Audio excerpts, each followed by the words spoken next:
Hampir semua orang-orang yang sudah sepuh dari suku Jawa mengenal sosok Semar. Semar merupakan tokoh punakawan dalam pewayangan. Ada pula yang mengenalnya melalui dunia mistis dan juga kebatinan.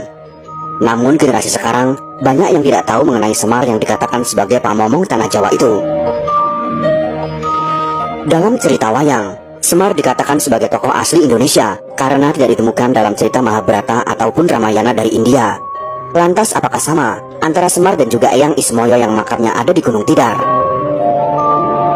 Menurut sejarawan Profesor Dr. Slamet Mulyono, tokoh Semar pertama kali ditemukan dalam karya sastra zaman Kerajaan Majapahit yang berjudul Sudamala.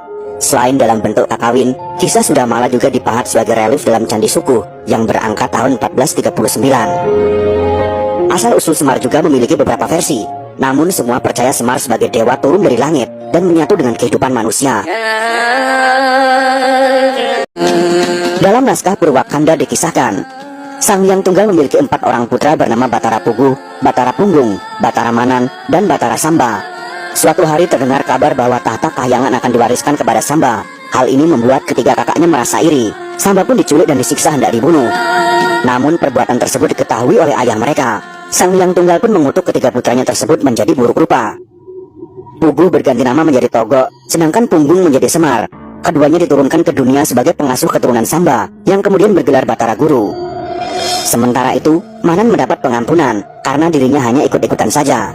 Manan kemudian bergelar Batara Narada, dan diangkat sebagai penasihat Batara Guru. Itulah beberapa versi tentang Semar yang merupakan salah satu tokoh pewayangan. Menurut beberapa naskah mengatakan bahwa Semar bukanlah Eyang Ismoyo. Ada naskah yang mengatakan bahwa Eyang Ismoyo adalah cucu dari Semar. Sulit memang untuk membuktikan sesuatu yang tidak pernah kita lihat secara langsung. Maka dari itu kita hanya bisa berasumsi dengan pendapat dan keyakinan kita masing-masing. Semoga bermanfaat dan dapat menambah wawasan kita semua. Jika kalian suka dengan video ini, silahkan berikan jempol ke atas. Dan jika kalian menganggap video ini bermanfaat, maka bagikanlah untuk teman-teman Anda yang lain. Terima kasih sudah menonton. Di Arcapada, sang Teja Mantri atau Antaga beralih rupa dan nama menjadi Togo, yang mengasuh manusia-manusia yang bersifat serakah. Sedangkan sang Ismaya beralih rupa dan nama menjadi Semar, yang menjadi pamomong kesatria-kesatria berdarah biru yang bergelimang dengan wahyu. Togo dikisahkan selalu gagal membujuk majikannya untuk bersikap dan berbuat baik dan benar. Semar berhasil membimbing asuhannya ke arah perbuatan benar, bijaksana dan luhur. Dalam pandangan aliran kepercayaan di Jawa, ada yang mengkiblatkan ajaran-ajarannya kepada ketokohan Semar. Dalam pengembaraan spiritual mencari tempat Sangkan Paraning Dumadi, sebagian orang Jawa secara spiritual sempat bertemu dengan tokoh Semar. Hal ini karena pengaruh mitologi dunia pewayangan yang cukup berpengaruh dalam menciptakan kerangka pemikiran mistis orang Jawa. Sisa-sisa faham animisme dan dinamisme juga sangat berpengaruh terhadap keyakinan ini, sehingga muncul pemahaman Semar adalah nenek moyang orang Jawa purba, yang roh-rohnya telah menjadi danyang yang mengawal kawasan Pulau Jawa dan seluruh Nusantara berikut penghuninya sampai akhir zaman nanti. Oleh karena itu, dia ada kemungkinan untuk bisa dan terus hadir pada siapa saja, kapan saja, dan di mana saja. Dan setinggi kira-kira 2 meter.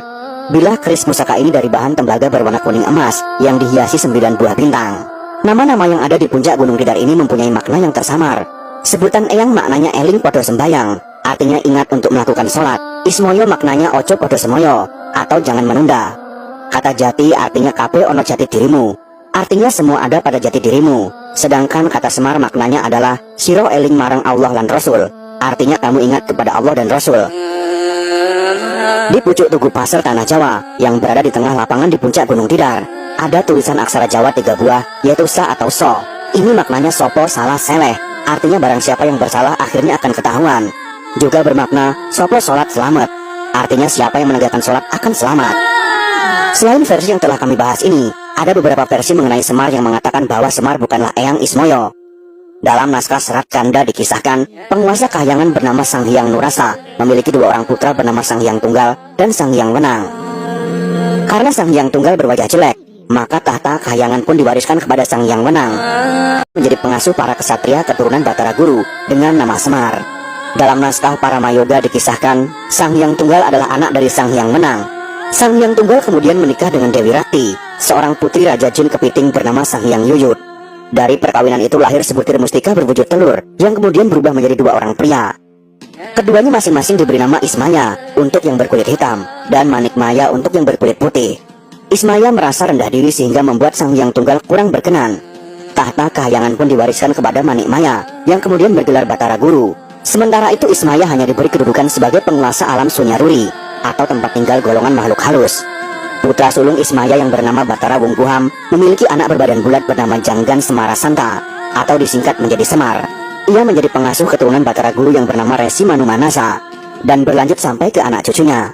Dalam keadaan istimewa, Ismaya dapat merasuki Semar sehingga Semar pun menjadi sosok yang sangat ditakuti, bahkan oleh para dewa sekalipun. Jadi menurut versi ini, Semar adalah cucu dari Ismaya.